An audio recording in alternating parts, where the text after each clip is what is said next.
Good to be with you guys today. We've got Jayce and myself in the same room, which feels a little rare.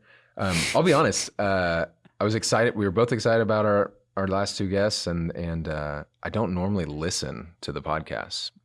Me neither. But since I wasn't on the last one Jayce recorded, I was listening, and Jayce, I got to play this clip, and we got to talk about it. James and I are kind of tired of each other. We decided that we needed a break, so that's why it was just James and Joe last week, and now it's me and Jared. And we really only record with guys whose name is Jay. So, can you help me understand what's going on? Well, I mean, we've just been drifting apart, James. You know this, and it's really just been taking a toll on me, and so I think right now is probably the best time to just come out and say it that I'm leaving the Archdiocese. Okay. Yeah. All right. Because of the podcast? Yeah. I mean, it's just been a really long. I can't do this anymore. We're joking. We're absolutely joking. We just happened. Our schedules didn't clash. I was just being funny, and thought it would be a funny thing to say to open the podcast. But what is true actually is that I am leaving the Archdiocese, but not for any negative reasons. But I'm going to be going to the cathedral, and going to be taking over for Faith there as the director of evangelization. And I couldn't be more excited about it. There's just been a movement in my heart for a while. But I've been really happy here and in the work that we've done at the Archdiocese. So I hadn't really thought about it too much.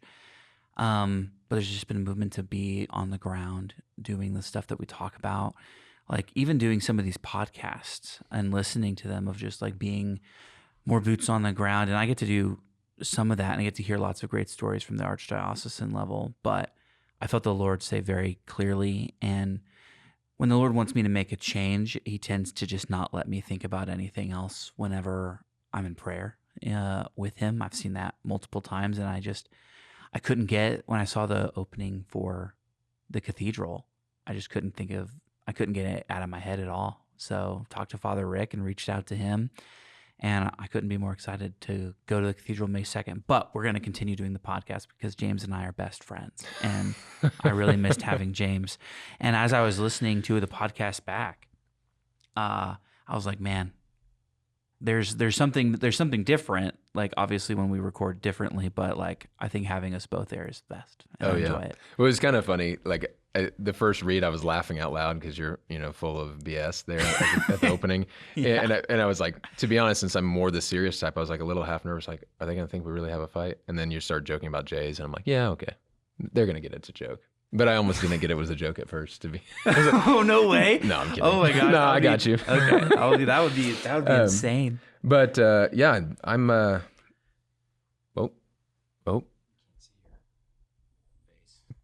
Producer Avery. Darn.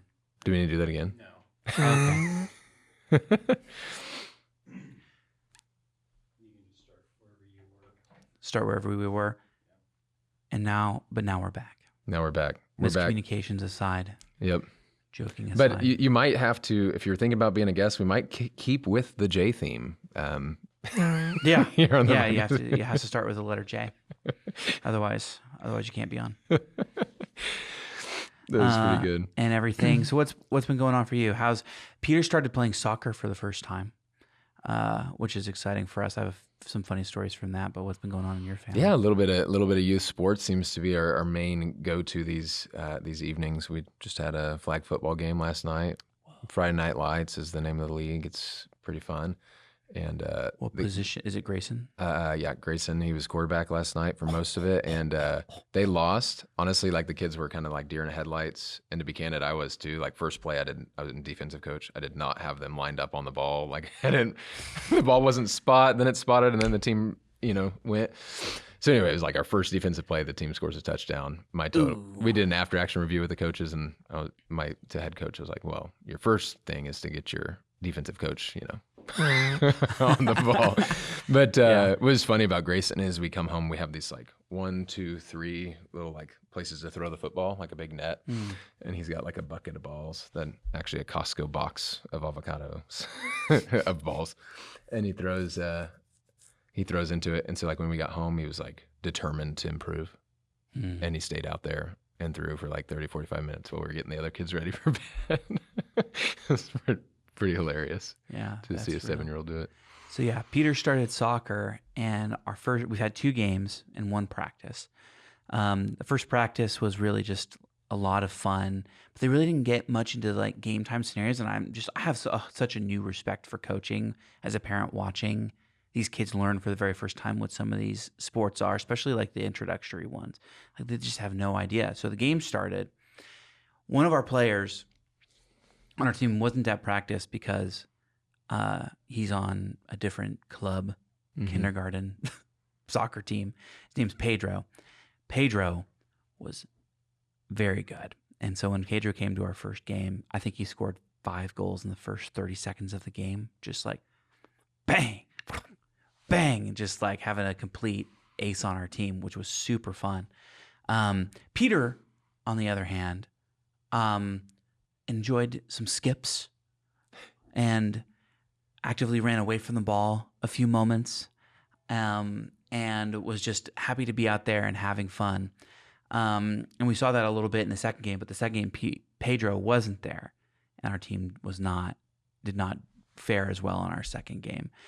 But Peter has said every time he's left the game, he's like, I want to get better and I want to come home and practice. And we spent a few times kicking it around, but there's an aggressiveness that you have to teach, an aggressiveness in your movements that it's just very obvious which kids have thought that all the way through and connected those dots, and which ones haven't. So we're going to work on Peter's aggressiveness. Yeah.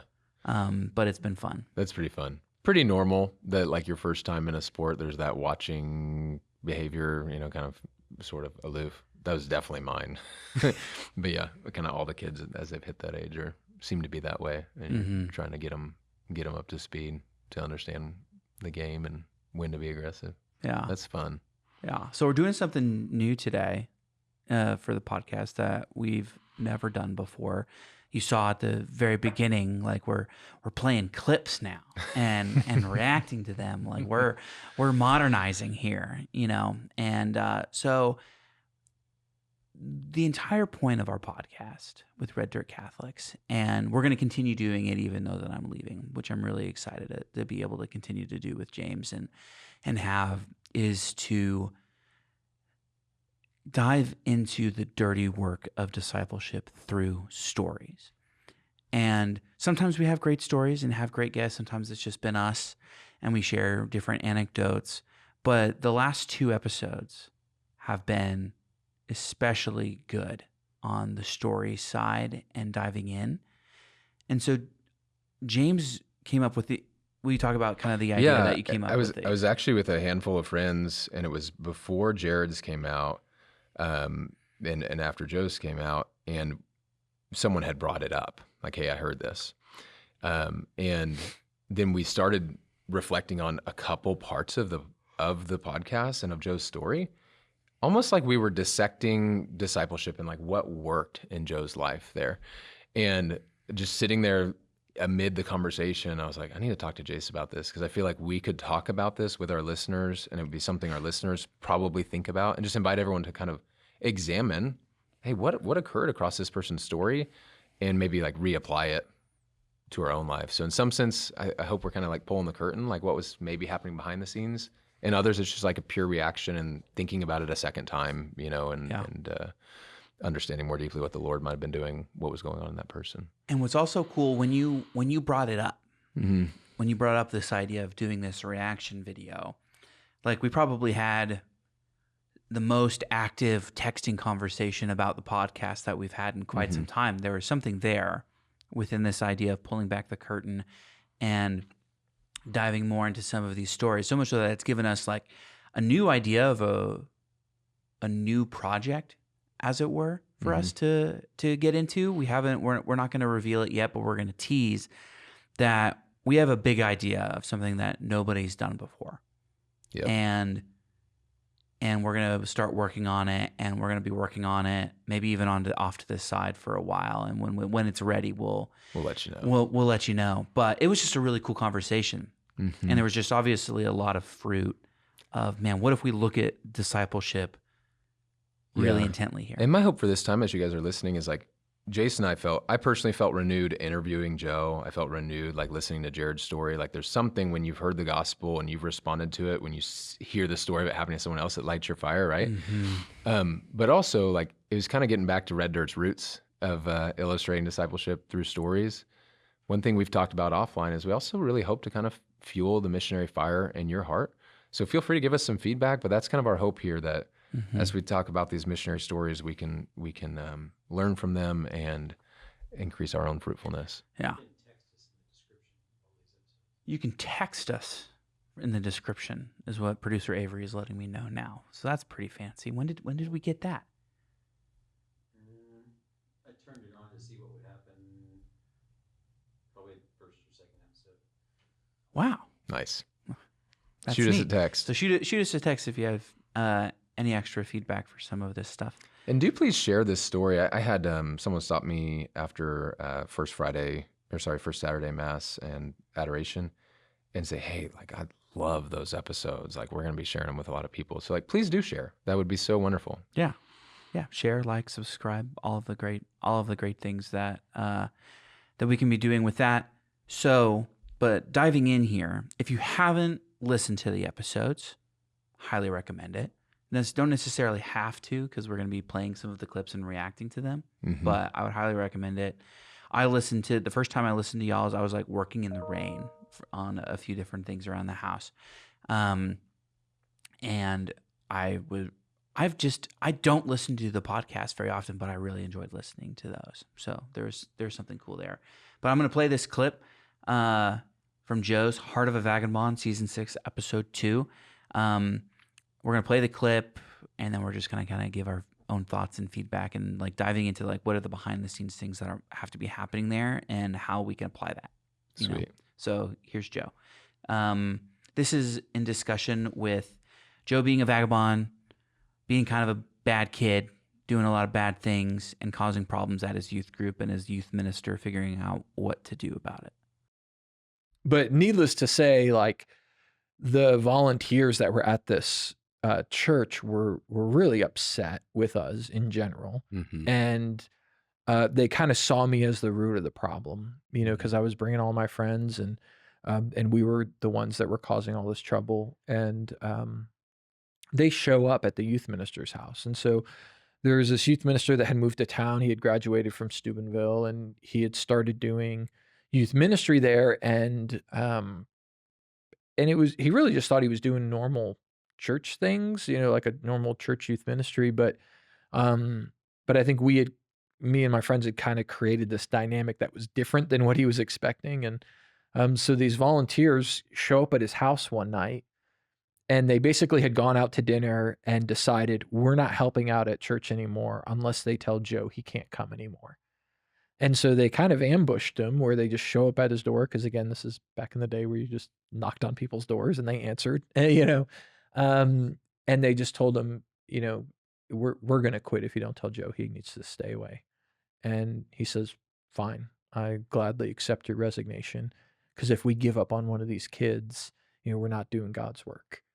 And, you know, that night for him was kind of a cool turning point, because, you know, about half the volunteers stopped helping that night, but the half that stayed kind of rededicated towards, especially like me and my friends, where they were starting to really pursue us and kind of take on the task of like, this is why we're here. We're here to serve these kids that obviously need it.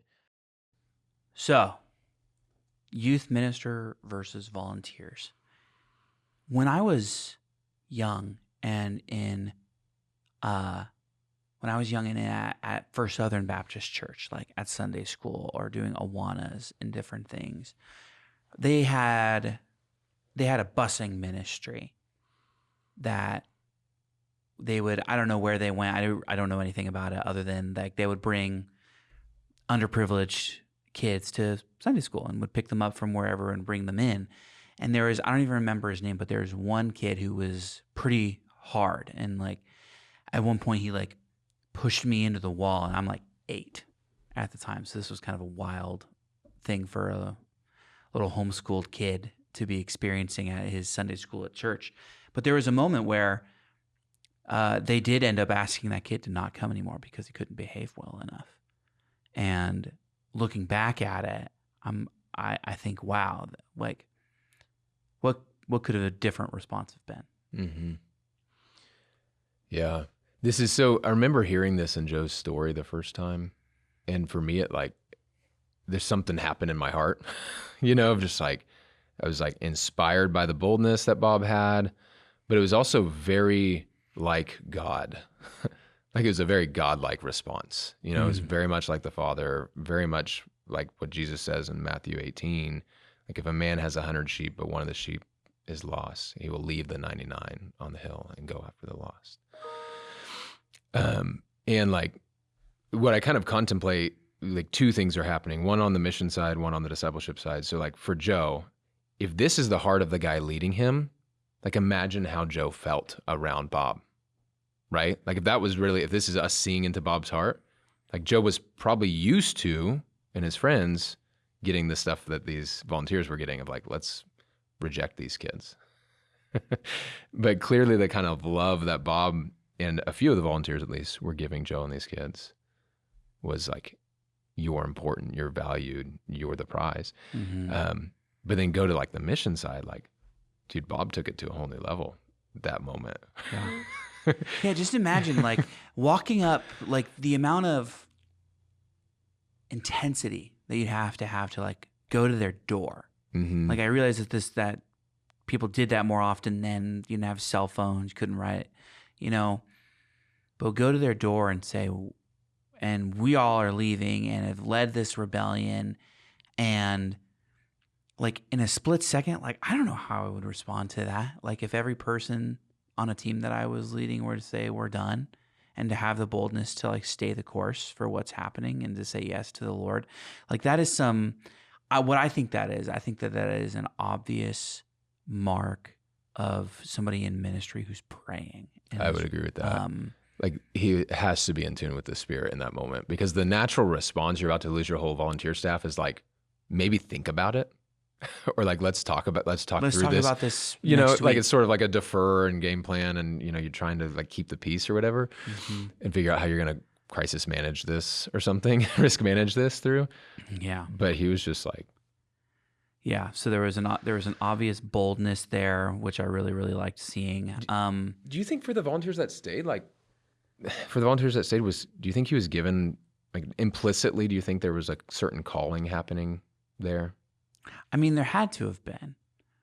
Like within a team like that, when you go through something traumatic on mission, something like and working with human beings who are broken, who have issues, we see that in the Bible, people not getting along and having to do mission separately, And so I think that that's all really normal, but requires a response from a leader for everybody who's decided to stay. So I am sure Bob had to double down and say, this is the whole point of this. This is why we're here. Mm-hmm. If we're just going to be turning kids away, because they're different than us or because they've caused problems and everything, like what is the gospel? Like, why are we, like, everyone deserves this, not just, so there's all of that. So I just think that there's a high call in that moment of, and I think that the volunteers who stay probably feel it too, like rededicated of like, dang, they left. What's interesting, like I think an encouraging thing to take the risk. I agree with you. I think there's definitely a high call moment that happened there. And some said no, they couldn't hear it. And the others said yes. What's encouraging, like as a leader in that role, you're almost scared to lose some of your help, right?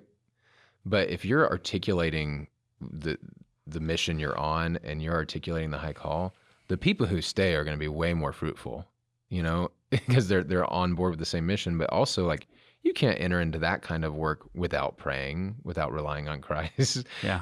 You know, because there's some stories, if you listen to the front part of the podcast before we get to this, like some of Joe's friends felt like kind of a hopeless bunch, you know? Oh, they 100% seemed like a hopeless Yeah, bunch. so It would be so easy to be like, all right, these guys are just you have to be relying on God for that. coming for the Coca-Cola and for the Yeah. girls and all this stuff. Yeah. Yeah. And so yeah, I just thought that the boldness there would be something that I will want to have, even more so at the cathedral. So then you go through Joe's story a little bit farther, and through the intense pursuit, like he was talking about, of himself, he ends up on this retreat, with several of his friends. So let's take a look here at what happens here. If you could like pause us there in that moment where before and after you look back and saw all your friends Mhm. crying, like what were the sorts of things going on in the heart and mind there? Like what was the experience? Yeah, I mean, I really think part of it is the gospel. Mm-hmm. Is, hearing the gospel proclaimed in a way that you can hear it. Like there's just objective power in the gospel, and there's objective reality that Jesus is present in the room and Mm-hmm. he's going to do what he's going to do. There's the reality that there are people praying for us and interceding for us. And there was a lot going on, Mm-hmm. behind the scenes.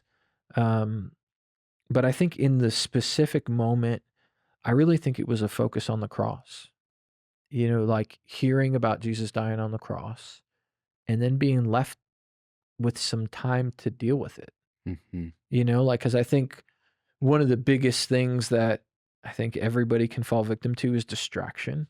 Mm-hmm. Like you just do stuff so you don't have to think about it, Mm-hmm. but to hear that God loves you and he died on the cross for you, and then to have a chance to deal with it is just powerful. Mm-hmm. And that's a lot of times what retreats do is you're retreating from any obstruction, any distraction, anything that would stop you from having an opportunity to hear what God's been trying to tell you anyway. Mm-hmm. Um, and so, yeah. So, I mean, I think like practically in that room, it was, they're playing music in the background, the lights are dim, Jesus is there, um, but It, God was doing something different, yeah, and Yeah. it was. I love what you said about the chance to kind of address that or answer that or respond to the truth of the gospel. Because to your point, like we could hear it, or we could hear it in RE, or we could have this small moment, but to have the time set aside where there's silence and it's safe to respond. So I love this because I think so often with retreats, there is a disconnect between what the Lord is doing and all of the prep work that is surrounding a retreat, all of the people trying to make something happen, trying to add as much content into a retreat as possible, when sometimes like that's not what you need on a retreat. Mm-hmm. You need, when somebody's going through that, when you're setting up, when you're trying to build a space that gives someone the opportunity to have an encounter with the Lord, like you want that. I just love that he said you want that time. Mm-hmm.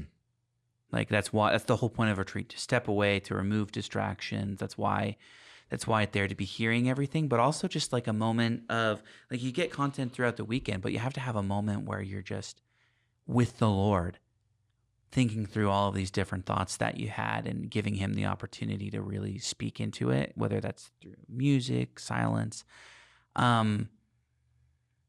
Moments before Joe was in this adoration moment, like we talked, like you talked about, his friends started crying and they were smoking a cigarette outside of the church Mm-hmm. because they didn't want to. There was probably spiritual attack happening that didn't want them there. Yeah, they were almost avoiding the serious moments of the retreat.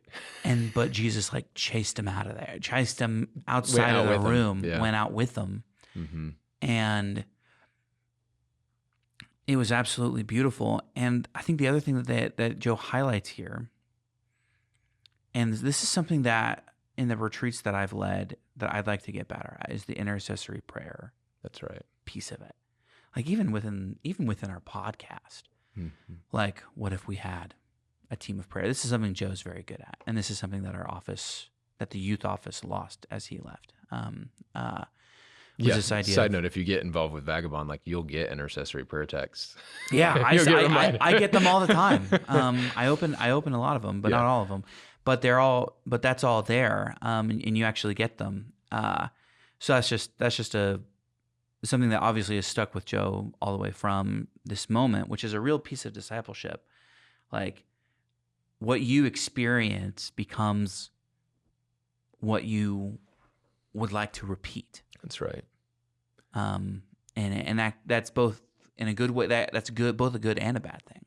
Yeah. Sometimes, like if you just you have this expectation that everyone else will encounter Jesus in the same way, and we're all just different people. Yeah. I want to stay with you on the point of intercessory prayer there. And I want to kind of come up 30,000 feet. So Joe described how kind of he was experiencing it and even invited a little bit of what might have been happening in the moment. When the gospel is proclaimed, we don't do much. Like we're not the agent of evangelization, the Holy Spirit is. And so I thought it was beautiful here when I asked Joe this question about the adoration moment, because we hadn't heard that yet. And we see the supernatural thing, like the kids crying outside and then everyone coming inside and crying when the gospel is proclaimed. But God pursuing them while they're out smoking a cigarette, to me, is this evidence that we're not the agent of evangelization. And so usually when we set out to preach the gospel, the Holy Spirit is going before us to prepare the heart of the one that's going to receive. And so I'd be willing to bet thousands of dollars that the people leading this retreat were praying that way and had been for Joe and his friends, that they would receive the gospel here. And that's why you start to see their hearts break before they even hear it, right?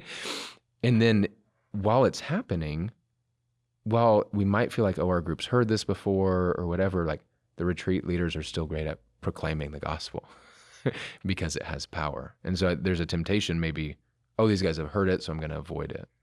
And then, yeah, I love the time to respond. Also, I don't know if we'll get to it later, but after this, Joe and I had a little, if you keep listening in the podcast, a little chat about, do you think it would have been different if you didn't have Bob in your life, but you were at this retreat? You know? And so there's, after the gospel proclamation, that chance to respond, someone is also facilitating that response in an ongoing relationship. Mm-hmm. And so I think those components there are really important. And I'll just like cross compare it. So this is a retreat setting, but like many of us have probably led a Bible study, been in a Bible study, been in a discipleship group where we're at that time in the material where a gospel proclamation is happening. Mm-hmm. And so like, we don't have to overthink it. But the most, keep going. Please don't. But like the most important thing is the time. So like I found myself doing this. I was quite candidly underprepared. It was like family faith formation stuff at Christ the King. And I was leading my little small group with the parents who have their kids in the catechesis on Sundays. And I realized what we're getting to when we're prepping on that like relationship diagram. We're like talking about where Jesus is in our life. It wasn't even a full-on gospel proclamation yet. It's like prepping for it. But the leader's instruction manual says like, give people time to think about this. And like, I could have just skipped to the next question, but I just paused and prayed and like empowered people to write it out and said, we wouldn't have to talk about it necessarily. And then as I was praying, they all started talking about it. Like they all started answering the obstacles to a life with Christ and kind of answering a gospel proclamation of response. And so I was like, I was just smiling and tearily because quite candidly, I didn't do the best job ever, but I had this instinct in me of like, okay, let's just give this time and pray. So like, I really didn't do anything remarkable. I just opened the door and then prayed in my heart. And I think that the devil tries to trick us into not opening that door. Yeah. A lot of the time. I think the biggest, like in a Bible study setting, the amount of young adult college Bible studies that I've seen, some of them I've led myself, where there is they know this. This is basic. Mm-hmm. I'm not going to insult them, or I don't want to insult myself, where there's this you're above the gospel mentality, hubris, that is just a poison pill in all that we do. and can just kill the moment of not allowing the Holy Spirit to like be in that moment and to do something through the gospel and having an understanding of its power. So that's a huge. I've talked about this before on the podcast. That's So something that I would just issue a little challenge while we're talking about this. If you find yourself in a setting where you're forming others, like maybe you're, helping with a leadership team, maybe you're leading this Bible study, like revisit how to proclaim the gospel and see, if it's not in the content, is there a place I can? And just like a fun little challenge, if we're all honest, we all need a refresh on responding to the gospel and being reminded that we need a savior. And so what I ended up finding myself doing that morning is I just started answering the same questions. Like I gave everyone silence. I started answering.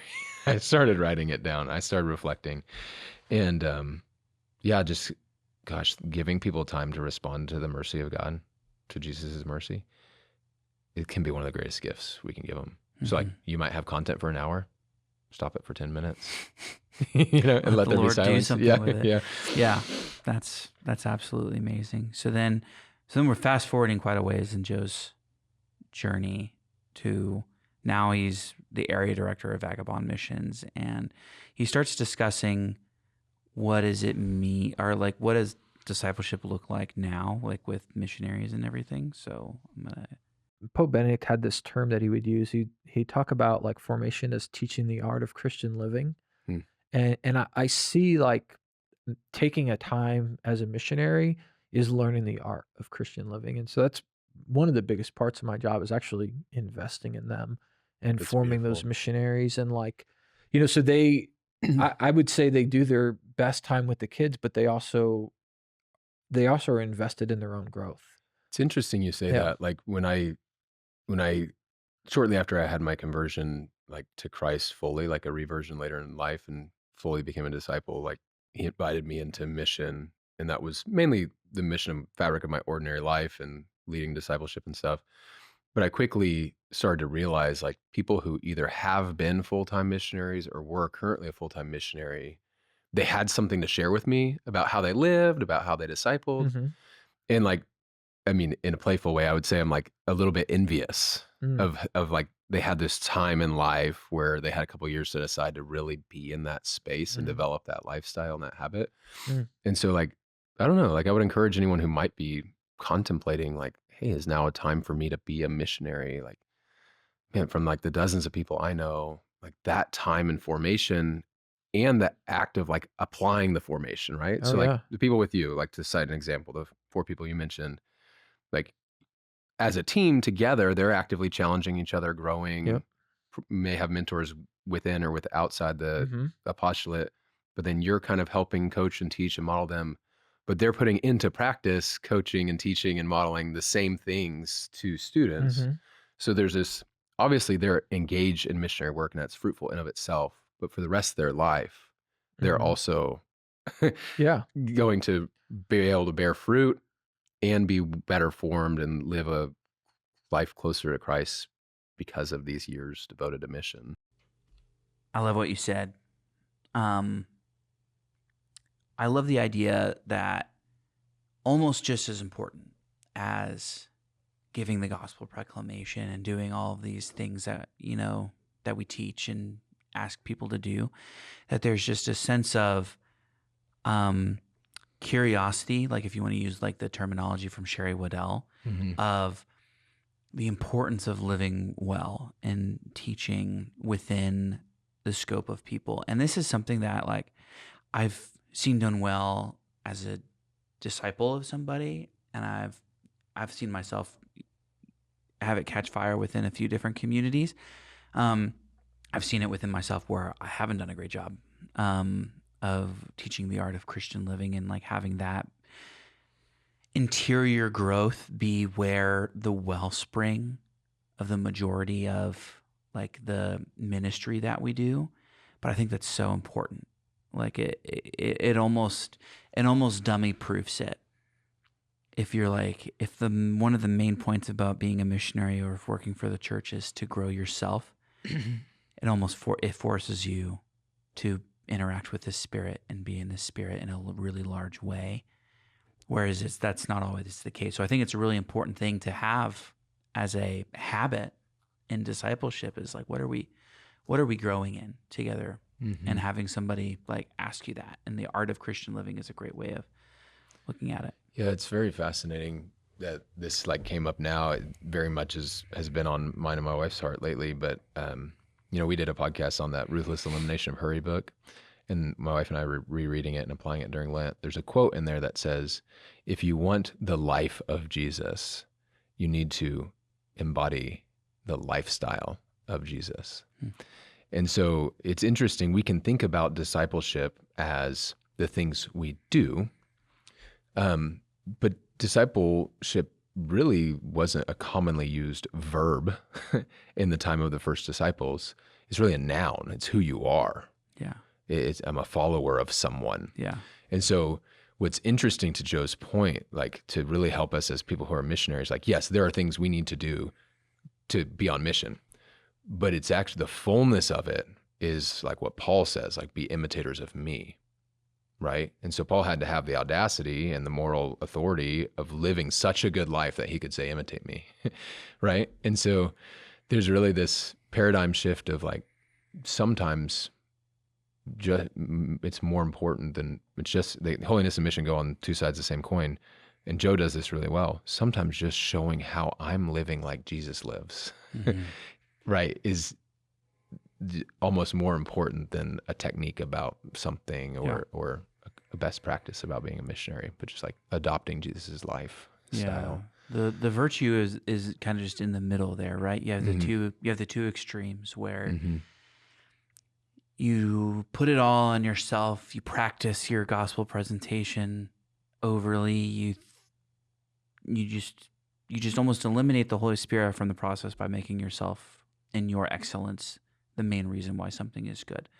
Or you go on the flip side of it and you're like, well, I'm praying and I'm holy and people will catch it by osmosis, which is also a mistake. That's right.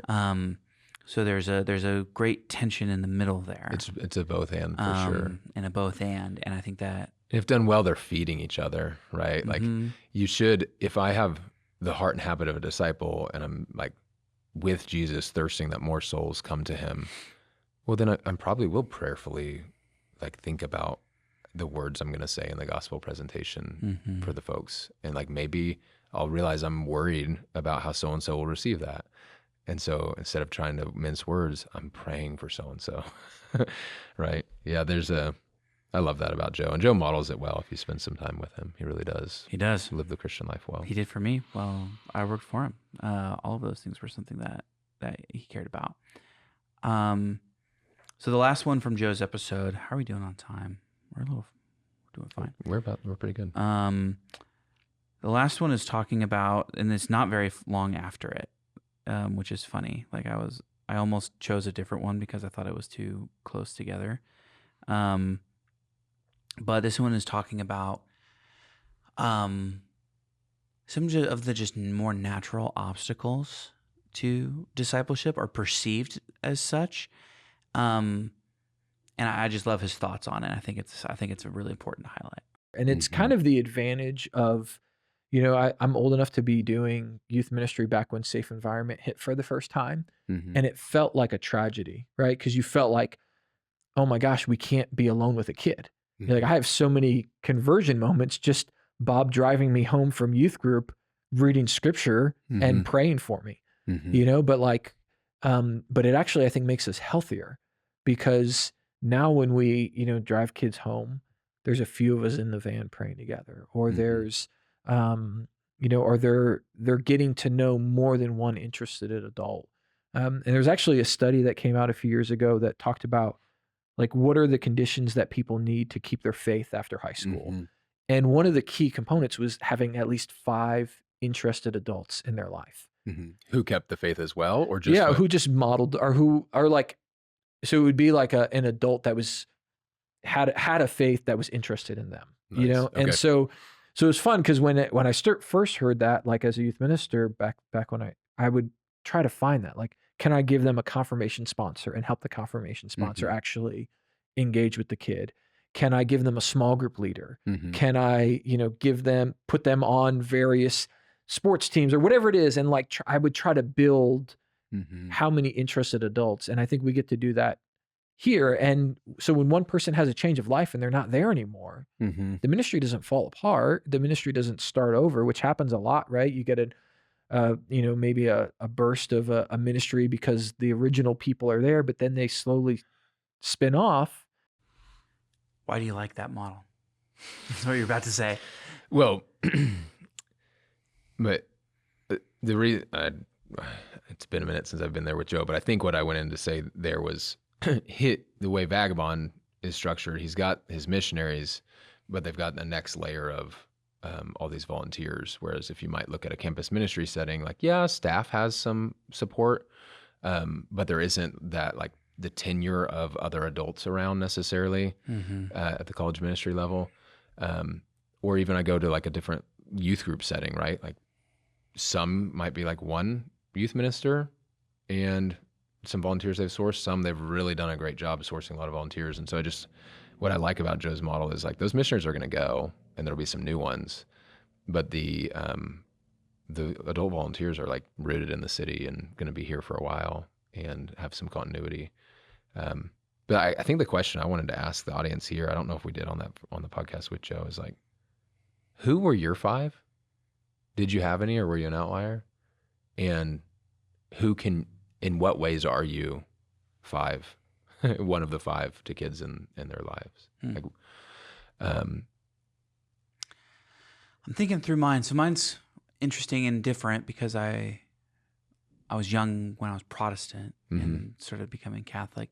So from a pure like just Jesus standpoint, that's right. I would say that the people that my parents were friends with, they had made friends with parents of kids that were in my classes. So I remember like there was 4 families that we spent a lot of time with. I spent time with the Richters, the Ripitos, the Blackburns, and three families, and then us, the Palmers. And like whose house we were hanging out at any particular week, who's driving the kids to Awana that particular week. Like we didn't all live exactly close to one another, but there was just a lot of community time spent. And so there was time spent where Zach's dad, Jeff Richter and Lynn Richter, like talked to me about the faith.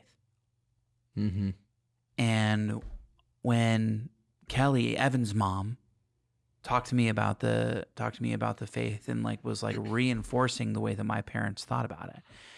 And it was, looking back, like I've never, like that has been instilled in me, and it was a huge grace where like being close to Jesus has always been a priority for me, regardless of when I was Baptist or when I was a Catholic. Yeah.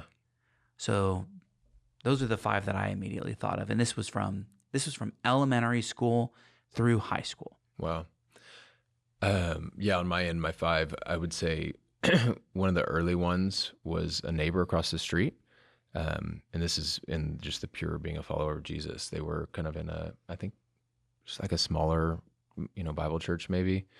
Ended up, I think, making their way into Presbyterian communion. But they lived across the street. They very much had a relationship with Christ and modeled it well.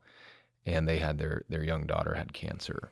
And I was probably like, she was my sister's age. So I was probably 7. Go to the funeral, and Tony is up there. So I'd looked up to Tony. I thought they were virtuous. I thought they led their kids well, and I was impressed with that even as a kid. And he told a story where his dying daughter told his dad, like he was really stressed, "Daddy, why are you crying?" And he told her, and she said, "God says not to worry." And then Tony quotes back the scripture that's found in, not to worry about tomorrow, for tomorrow will have its own. Today will have plenty of its own. something to that effect. And like that moment as a kid, like I'd spent many an evening with this man, and I'm Yeah. seeing his humility, saying like saying how his daughter taught him about Jesus, taught him the scriptures that day, and I'm seeing his rawness, and that left a mark on me, like still through today. And then another one's my godmother, very active, relational. Like she'd take us to lunch. She was like kind of one of those families like you're talking about in the core group, Yeah. But she'd take us to lunch on our birthdays and remember our baptismal day. But she modeled very well what Joe taught us in the podcast. She was observant and intentional. So she would be observing what's going on in my life and like be intentional at taking some action. And there are lots of books I read, but one of the coolest moments I thought was one time I remember being in sin and like sneaking down to confession because I could walk there and not really like telling anyone in my family. Yeah. I was like probably 14, 13, maybe 12, I don't know. And going to confession, like seeing my godmother at confession, which she was probably there all the time. And I was like horrified, but I'm already in line and there she is, And so I had this misconception about confession and the mercy of God. And she said to my mom was like, "Hey, did you go to confession today?" And I was like, "Oh no, I'm caught," And You got me. And You got me. And I didn't really respond quickly. And she's like, "Yeah, I saw Jennifer. She said she saw you there. She was very proud that a young man like you would want to go to confession." Yeah. And so like that little bit of leadership helped me understand it changed a limiting belief about Christ in my heart. I remember a high school professor. So he wasn't even super direct, but he was just so intentional and bold. His name was James Lewis at Capon, religion teacher. And then frankly, a couple of the priests in college, and right after college were key because let's be honest, I wasn't 25 yet. My brain wasn't formed. I was still a kid. Yeah. But like, to flip it, I know he stayed there a little bit, but I do want to emphasize this observant and intentional. And I'm curious right now, yours and my life, listeners' life, in what roles or settings can you be one of these 5 people? Yeah. Any thoughts on the roles and settings out there that we can be one of these 5 role models for? Yeah. I mean, I'm going to have the opportunity at the cathedral to do just that. Mm-hmm. And I think that's part of the draw for me of I'm going to have the opportunity to, be the first face of doing something outside of Sunday Mass with a lot of these kids, but also be the one who's like really intentionally organizing some of these like parent communities. That's like one of the first things that I thought of, like within like how I want to approach the sacramental life of our parish is just like, adding a little bit more relational stuff into it so that this hangout of families starts happening, because I think that it's the secret sauce deeply, and some of this can happen through like family of faith formation, which I'm interested in thinking out and all of that. So there's a ton within my role there.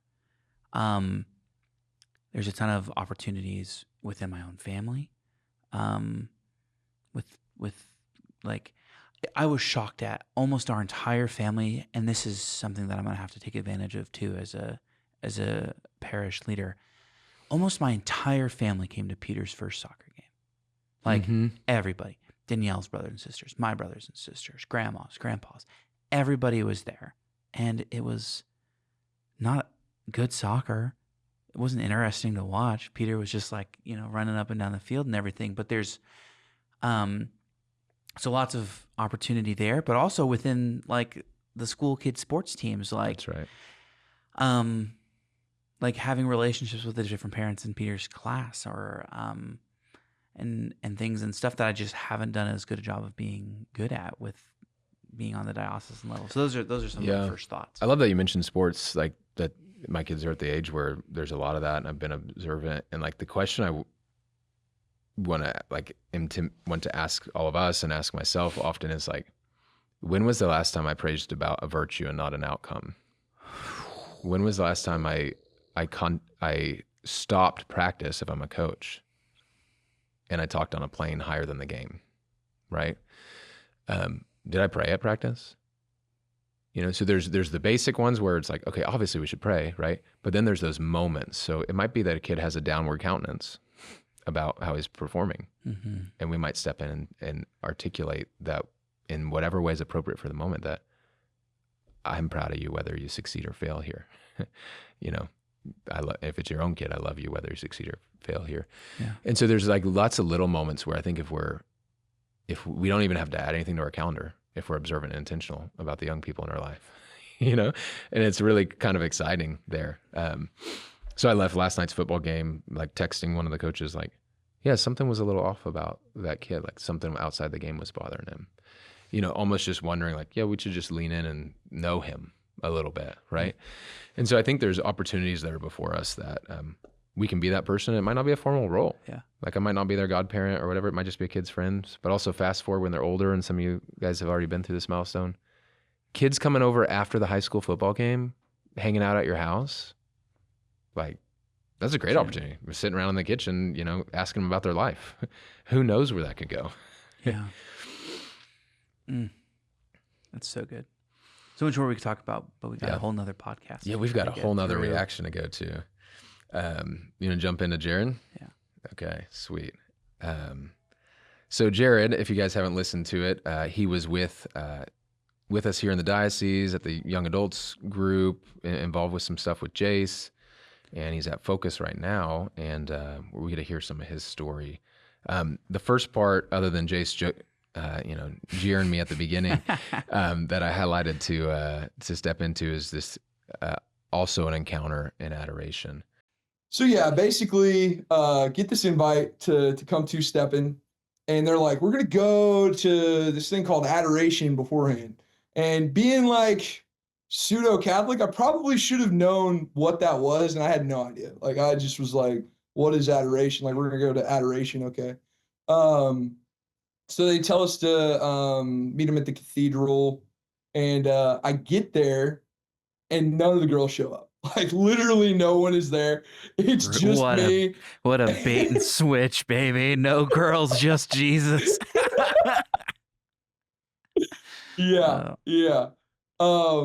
And so I think just like experiencing a lot of like, man, this is not why I came here, but like I guess I'm gonna stay. And so I think just getting in the pew, and yeah, I mean, obviously the summit nights you guys put on are amazing.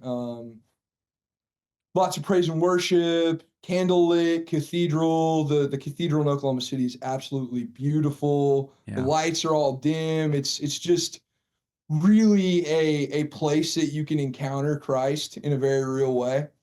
And I think just kind of sitting there and watching as like the monstrance came out, and every Catholic in the cathedral just kneels, and watching as I just got Christ chills with you is saying that. That's cool. watching Christ just like being processed through the room. And I think like seeing that people were following the monstrance with their body, like with their head, to the point where like they are literally aiming to see Jesus. And it's like in that moment, like I just became uniquely aware that like Christ is here in this room and he's in front of me. And like my life has to change like right now. Yeah. And not even knowing what that meant, not even knowing like anything about like what any of this was going to look like, but just uniquely aware that like there is a God and he is right here in front of me. He's right there. I love that clip from Jared because just it highlights how we can set people up for the best chance of success. You know, like he talked about like the first way that like helped him move from I'm sitting here to try to find a girlfriend to, oh my gosh, that's Jesus, was the Lord using other people's postures to help him understand as a human being what is happening. Mm-hmm. And that's like it's kind of an animal thing. of, like when you think of like a mob mentality in a way, like if a bunch of people start running, I'm just going to like start running that direction too, because they're afraid of something.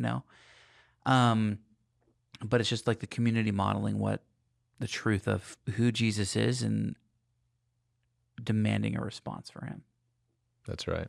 Yeah, when he mentioned that, monstrance comes in, everyone kneels, and we hear at the beginning of the clip, like, he didn't understand what adoration was. Yeah. And so I think quite, hats off to the folks who are actively inviting people on the edge into this, right? So, I mean, that's a beautiful observation. But I loved his quote too. Like, in this encounter, in adoration, he encountered Jesus, and he says, now everything in my life has to change, right?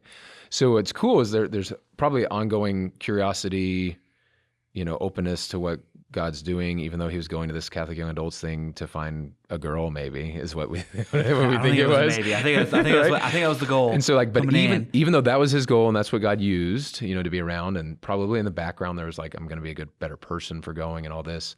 Like there was probably curiosity and openness and some trust to the people around him. And he was probably moving to seeking, I would think, at some point there, if he was so ready here. I'm walking through Sherry Waddell's, thresholds of conversion. So he's looking, actually, honestly, he's seeking. He was just seeking the wrong thing, right? He's seeking a woman, right? And so like that would fix everything. And so he's moving through these thresholds and he's seeking. Well, then he sees who he's seeking, right? And so how loving of a friend to invite him to this, because he can see who he's seeking. And to your point, it became obvious to everyone else, like if everyone's moving on their knees right when this thing goes by, like this must be Lord. Right? And so he had this silence to ponder, like that this really is Lord. Yeah. I love listening to Jared talk about, I could hear that. I've heard that story many times. That wasn't the first time then. Yeah. And it's just so fun to like, just to enjoy how Jesus does what he does and just watch it. So the next clip I want to pull is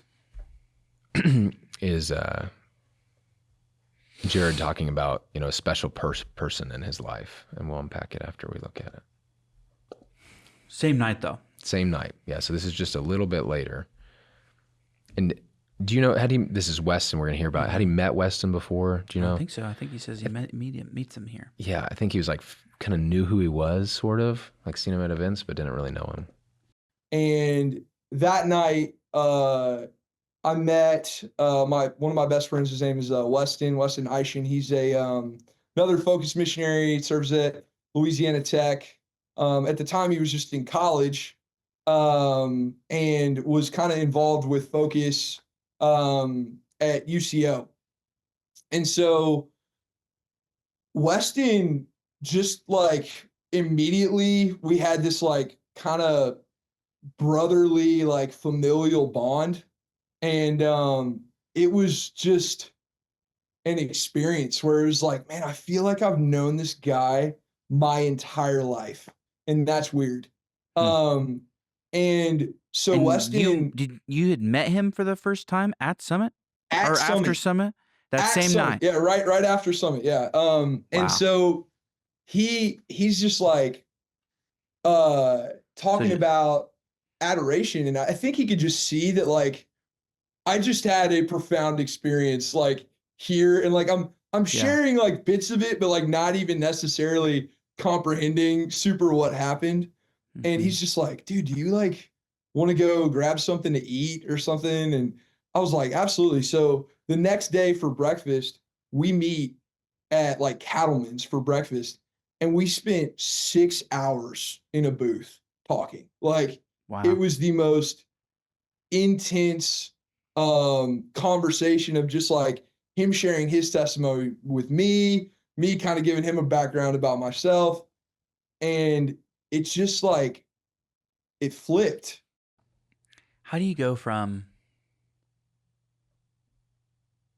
I just met Jesus, I just talked to this guy, and I'm going to spend that much time in a booth with this guy in a restaurant? That's right. And really, to be honest, like before he showed up at adoration, he was in the, like, I'm going to go country dancing with girls. Like, that's why I'm here. Right. Yeah. So quite a change in this is just one day turn. I mean, this is 12 hours basically, right? So what time is summit? 7 p.m. Okay, and so it's breakfast the next day. So this is beginning 12 hours later. Yeah. 12 to 14 hours later. Yeah, and this is just like a beautiful all-in type of encounter, and like different people have different ways of encountering the Lord. But man, the freedom that I want to highlight, that I think are like the principle that I want to highlight, is like the freedom of Weston to, you want to get breakfast, Mm-hmm. a really amazing thing. Like that isn't always my first move when I meet somebody, even if I really like them. Let me ask you a question, because I agree that what Weston did here, and we'll hear later, I think it's very critical in Jared's life and Jared's story. But you have done things like this before, like, and I'm sure many listeners have, but like, can we unpack that?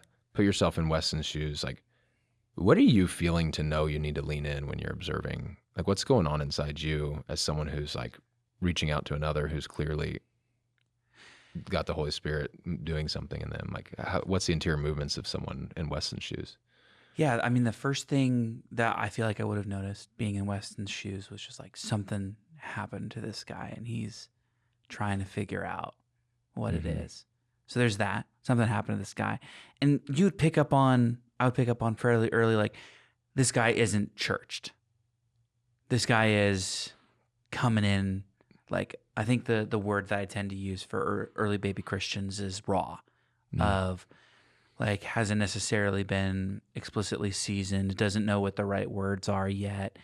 And that makes the moment even more precious. Mm-hmm. And so when you notice those things, and they're like, this person's brand new, this is his first time doing a whole lot of anything, was just trying to go two-stepping with a girl, and I'm realizing it in the conversations, like, this person probably hasn't been loved and like seen. Yeah. So there's intellectual observations. Do you ever feel anything of the Spirit at that moment? And like, what's it feel like? What's the sensation? Sometimes you feel the prompted to ask something in particular. You know, I've had moments where I feel really called to ask you about your time in adoration for whatever reason, or what was your life like before coming into this? You know, like there's moments where like that desire bubbles up, and it's obviously from the Spirit, and it happens. For me, there's like, if I were to describe the sensation, there's a warmness in the heart a little bit, like honestly, like in my chest. Yeah. And it's almost like what I feel is like the nervousness you might have, like if you were about to do something exciting and you're not sure if you should or take a risk, that you would feel in the upper part of your gut. It's just a little higher than that for me. It might be different for others. And I have this sense that I want to resist that, but I have so much peace in not resisting it. Does that make sense? Yeah, it'd be easier to just do it. Yeah, it'd be easier to do it, and it doesn't actually feel rebellious in doing it. It gets peaceful as the more I lean into doing it. But I can feel like a tinge of risk or a tinge of wanting to kind of hold on to it and see if that's of God. And it kind of rises out. Like when I try to push against it, it sort of rises out of me. Yeah. If that makes any sense. Like, and I think what Weston illustrates here is like, time is so important for generating intimacy and generating the ability to have some of these conversations. Like Jared summarized a 6-hour conversation, not including a 1-hour conversation after Summit, unpacking some of this stuff. How many people do you know are just willing to throw 6 hours of their day away? That's right. It's scandalous. To sit with a guy that they just met was just trying to find a girl. Yep. You know, that doesn't come off as productive or something like that. Even later on, like even calling my own self out. Even later on when I knew who Jared was and like met with him and he was trying to talk with me about these different things, my first inclination wasn't to go sit down with him for 6 hours. Maybe it should have been. It was to like give him a phone call and like make an invitation. Of course, he was like very quickly progressed to different stages and didn't know what I was doing. But yeah, I think the scandalous amounts of time, peace, is really important to look at here as like part of the recipe for that success. Yeah. And that's like a gift and a sacrifice. That's like right. Weston was probably having a great time and, was in college, maybe didn't have classes that day, didn't have work, whatever. But there's a lot of moments in a 6-hour conversation at coffee or whatever, breakfast, to say, well, gotta go work on my homework. That's Gotta right. go do something else where I don't feel like being here anymore. Mm-hmm. And he didn't do that. Yep. And Yeah, I think that that's profound. absolutely. The other thing I'd want to highlight from the quote that I've definitely experienced with at least half a dozen people in my life is this. He articulates this brotherly bond. Like I felt like I've known this guy my entire life. And so like just an encouragement, if there is someone like that in your life and you feel like you need a little bit of a recharge spiritually, go back to that person. Or, go back to that moment. But if you sense that, like this person feels really familiar, I feel like I know a lot about him, like lean in, lean in. Alrighty. Now we're going to go to one where I think it highlights how just the call to leadership can be so important. Flash forward to like I meet Ryan Delgado. He's like a young adult coordinator for St. Monica's there in the city. Yeah. And have like one of the best nights of my life just hanging out with their young adults and really just chilling and enjoying it. And I was like really considering making St. Monica's my parish and just driving like 45 minutes from where I was in Midwest City to make that my parish. Yeah. And I tell that to Ryan. It's really tempting. Yeah, no, and I think like, yeah, there's good community. It's really beautiful. My friends go here. This is great. Yeah. And Ryan, I very intently remember him sharing with me like, you are always welcome here, but I really think that you should start something on your side of the city. And I remember thinking to myself, like, I met Christ literally yesterday. Like, and we're talking about like starting a young adults group in Midwest City. So I had no idea what that meant. And I just kind of told him like, I don't really know that I can do that. And he just kind of went, God doesn't call the qualified, he qualifies the called. Wow. Any thoughts? I I love that Ryan just went there, and encouraged him to do that. I love what I guess I would encourage us, like as folks active in the church, that like giving someone agency and responsibility in the Great Commission is very important. And to say that a less fancy way, like letting someone take some ownership in this faith we have and encouraging them to do it. It forces interiorly. He's kind of saying this in his resistance, but I remember this moment in my life. That my wife said, "Hey, I'm starting a Bible study with the gals. You're going to start it with the guys." And I remember hearing the same things. Like I've seen missionaries do these things. I know what this looks like. Yeah. Don't know if I'm ready. And so I had to go to Jesus. Instead I either shy away from the opportunity or I take to Jesus. You know what? I'm not ready. And I kind of begin to lean in. And so it would be very similar. Like when the disciples started walking after Jesus, they weren't fully prepared and ready. They just began to move with him. Mm-hmm. Yeah, I think that it's I love that quote. Like everybody uses that quote. God doesn't call the qualified, qualifies the called.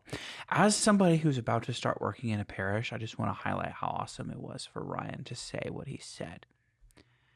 Like I'm imagining myself at the cathedral and I have somebody like Jared like wanting to come and be around and join my parish. I'll be like, come on in, boy. Yeah. Water's fine. But Ryan had a more global perspective in that moment.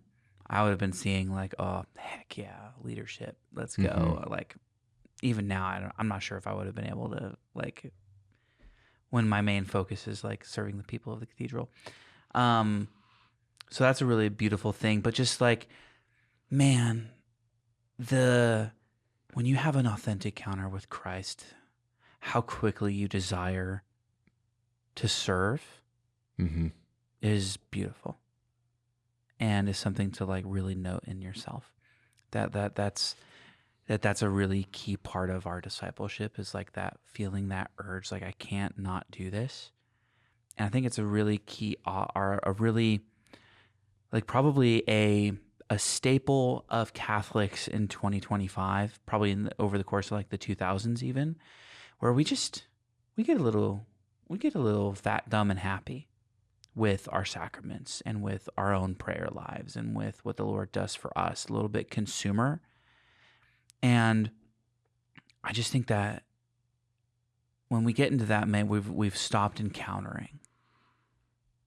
And when we stop encountering, we lose that, and we lose like the desire to bring others there. It's interesting. We talked about this with Joe, almost the other side, with Joe's episode, the Art of Christian Living piece. Yeah. One time I was like really curious about like how missionaries are living and, you know, why their life is this way. And I actually mind mapped it. Like, okay, here's what it looks like your life would be. And I put it in front of Chris Beck, who used to be a co-host with us. And I said, hey, of all these like areas of support, ways of living, activities, what's the most important, you know, for you as a missionary? And one of them was activity. He pointed to proclaiming the gospel, and he pointed to prayer. And so it was interesting. He kind of highlighted like holiness and mission, like two sides of the same coin. And so in some sense, like Jared's having a conversion, he's growing closer to Christ, he's wanting to pray, these things are happening. And like, it would be natural if you just met the most wonderful person ever To want to share it with someone, right? And so to like cut off the share part, like you stifle your growth as a Christian, as a disciple. And so it's like this, back to that both and, right? So it's early growth. And I think we discount that sometimes. We think people need to be credentialed, but like the woman at the well converted that whole town she went back to. And the disciples were just there. Yeah, and Jared turned around and was the most influential figure in young adult ministry. I remember seeing him before I knew his name. Like people were literally following him around. Like he had this group of people going to different, you know, Lenten things or different conferences. Yeah. It was pretty amazing. It was awesome. All right, we'll get to our last clip here before we land the plane. Yeah. Got a great missionary. He's going to be like an awesome deacon someday. Back that up a little bit. Okay, so we're rolling forward where Jared is at Seek, the Seek conference, and he's about to encounter his friend Weston again that we heard of. I remember wanting to see Weston at the conference. He was there with his students from Louisiana Tech, and first time I see him, and it's probably been months since the last time, and I walk up, I'm like, man, you guys got a great missionary. He's going to be like an awesome deacon someday. And, cause he's married, you know, whatever. And, he goes, Jared's going to be an awesome missionary one day. And I just remember being like, what are you talking about? Like, stop. like, can we just stop pushing this? Like, I don't want to do this. Like, it's not. And so he was just like, dude, I really think you should think about it. Like, let's eat lunch at the conference one day. And so go eat lunch, and we're sitting on the floor, and I'm just like, there's people walking by, and I'm just like, I have done so much with zeal, and just like, this is what we got going on, and these are the parishes that are involved, and, you know, like, it's just going great. And like, I am so excited, and these are the things that we're doing. And he's just listening and happy and nodding along. And, you know, I kind of turn it around on him like, why do you want me to be a missionary? And he's like, dude, every bit of that sounds absolutely amazing. And I think that you should leave all of it and be a missionary. I'm just like, I don't get why. And, you know, still, I didn't understand why. But I ended up talking to one of the seminarians, Henry, and I remember having a conversation just because I'm an external processor. I'm telling everybody this crazy missionary dude, Weston, wants me to be a missionary. I'm like, dude, I got like a house, a car, a dog. Like, I can't just uproot and leave. This is nuts, you know? And Henry just kind of like pulled me to the side and was like, you know, have you prayed about it? No, not at all. That's actually. the dangerous part. Yeah, no, absolutely. And he was just like, Well, firstly, you need to pray about it. And he said, secondly, um, like, what is your goal with zeal? And I was like, well, I just want to like lead people to know Jesus and I want to build community. And he's like, bro, focus literally builds community. And I just remember like hearing that and being like shot, dude. Like I just felt like, ugh, like he's right. And that is frustrating to me. Yeah. So for the sake of time, I want to go on for a second. There's a couple other things we hear before Jason and I react. We hear Jared talking about having a house and a dog and responsibilities and his job. And we just heard him talk about zeal, which is part-time mission he was doing that I was really excited about. And we go on to hear him continue to struggle through and pray with this throughout the life of the conference. So yeah, I just want to react to what happened here, what Weston said, and get your take. Yeah, I really enjoyed, and I'm I just love boldness, the boldness that the Holy Spirit can embolden us to have, and that all sounds great. You should leave all of it. Like that doesn't make any sense, any rational sense. Earlier that year, I had asked Jared if he'd ever considered being a missionary, and he's like, "No, dude, I would never do that, ever. Like seriously, Jayce, ever." Like it was very firm, and so hearing him, and I even could see this a little bit when we went to Seek, and yeah, I was just seeing it all happen within Jared. This just wrestling with the call, and then ultimately saying yes, which is so hard to do. A call like that where you have so many good things. Like, I mean, that's what's happening for me in a bit of a lesser way, like moving from the archdiocese to the cathedral. Like I've loved being here. We've done amazing things. It's been great. But the Lord was really firm about the cathedral. So this idea of saying yes and having a disposition of yes to the Lord, like not in a funny Jim Carrey yes man movie type of way, but in a just being open. Yeah. The thing I'm emboldened by hearing this is like when I hear Weston's word, like that all sounds great. I want you to leave it. I hear Jesus' words like to the rich man, go sell all that you have, come follow me. Right? Like that's what Weston said to Jared. Like, that's great. Sounds awesome. Sell it all. Gone. Jump both feet into mission with Jesus, right? Yeah. And so like I left this piece of it with a challenge that I want to kind of lead to the listeners is like, okay, probably not all of you. I'm sure some of you are, based on who could be listening, are being called to be a focused missionary. But all of us are being called to go sell and follow Jesus. We're being called to go, not wait and think about it forever, to detach from anything we're attached to and to follow Jesus with our fullness, not just part of our effort, not just part of our heart, not just a partial commitment, everything. And so with Jared's story here, like there's the comfort of his job, his house that he owned, his dog, his career trajectory, maybe wanting to like date a woman around here, all the fruitful things he was doing, the way he saw it. And the Lord was saying, no, I want all of it. I want it all, Jared. And so I just want to like remind each of us, the Lord says that to us too, to each one of us. I want all of you. I want all of you here. And so whether it's like relationships we're worried about, how people will perceive us when we go all in for Jesus, or it's the things that we find comfort in that we're worried about, if it's how our family might perceive this, just know that the Lord will provide.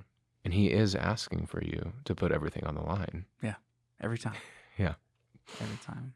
Well, this has been awesome. It's been Red Dirt Catholics. I'm Jayce. And I'm James. We'll see you next time.